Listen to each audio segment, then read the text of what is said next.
I am ready! GMA Weather, serbisyong totoo ng GMA News. Mga kapuso, maayos ang magiging panahon din sa Metro Manila ngayong araw. Ibig sabihin, mapakababa ng tsansa ng ulan.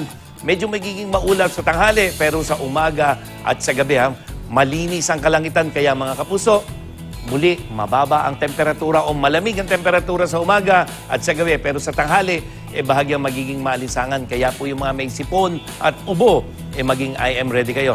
At apektado pa rin ang Kamaynilaan at iba pang bahagi ng Luzon at Visayas ng northeast monsoon o yung hanging amihan ayon sa Pag-asa. Pero mula Biyernes, maging mas I am ready sa mga pagulang dala ng papalapit na low pressure area na huling namatahan mga kapuso sa layo pang 2,885 kilometers dyan sa may silangan, timog silangan ng Mindanao. Nasa labas po yan ng Philippine Area of Responsibility, nasa may Pacific Ocean at mga kapuso, nasa may southeast pa po yan ng Guam.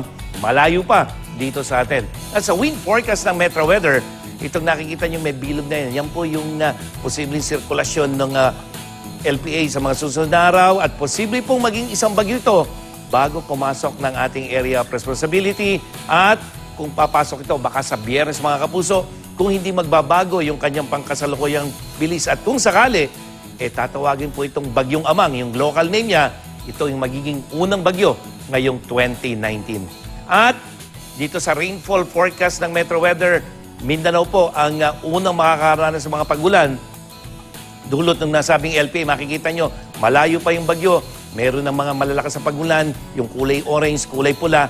At unti-unti lumalapit yan sa Mindanao at posibleng araw ng Sabado, saka mararamdaman yung ulan na yan at magtutuloy-tuloy yan mga kapuso. Kung hindi magbabago yung kanyang kilos, Visayas at Mindanao, weekend magiging maulan. Kaya babantayan natin yung LPA na yan.